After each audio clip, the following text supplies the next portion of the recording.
तो जैसे आप देख पा रहे हो हमारे पास ये इको गाड़ी है और इसके अंदर जैसे हम एसी ऑन करते हैं इसके अंदर जो है कंप्रेसर में से आवाज़ आनी स्टार्ट हो जाती है। जैसे कि मैं आपको दिखाने जा रहा हूँ, अभी मैं कंप्रेसर ऑन करूँगा तुरंत इसके अंदर जो है आवाज़ आ जाएगी।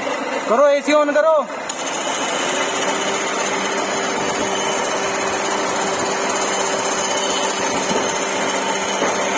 तो इस तरीके से इसके अंदर आवाज़ आ रही है, जैसे आप सुन पा रहे हो गए, ये कुचर कुचर की आवाज़ आ रही है, जो कि हम अभी देखते हैं। पहले तो हम इसकी बेल्ट बदलेंगे, बेल्ट बदलने के बाद देखते हैं। कंप्रेसर में तो आवाज़ नहीं है, लेकिन इससे पहले हम इसके अंदर नई बेल्ट डालेंगे।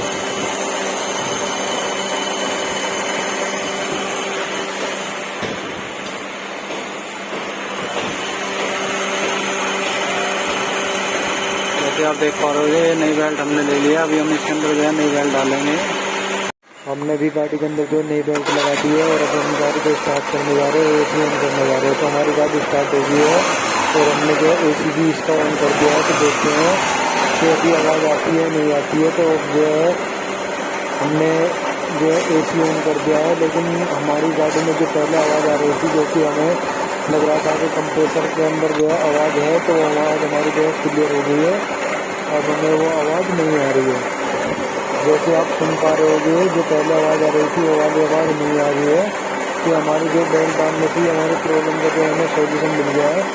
तो अगर आपके पास भी ऐसा कोई फॉल्ट आता है तो आप सबसे पहले जो है उसका जो भी कम खर्चे का पार्ट है आप वो चेंज करके देख लें। एसी बंद कर दो एक बार। जैसे कि आप देख पा रहे होगे एसी बंद कर दिया है और फिर ऑन करा है, तो जो है अभी हमारे इसमें जो है आवाज़ नहीं आ रही है। अगर आपको ये वीडियो अच्छी लगी है तो प्लीज़ चैनल को ज़रूर सब्सक्राइब करें और वीडियो को शेयर करें।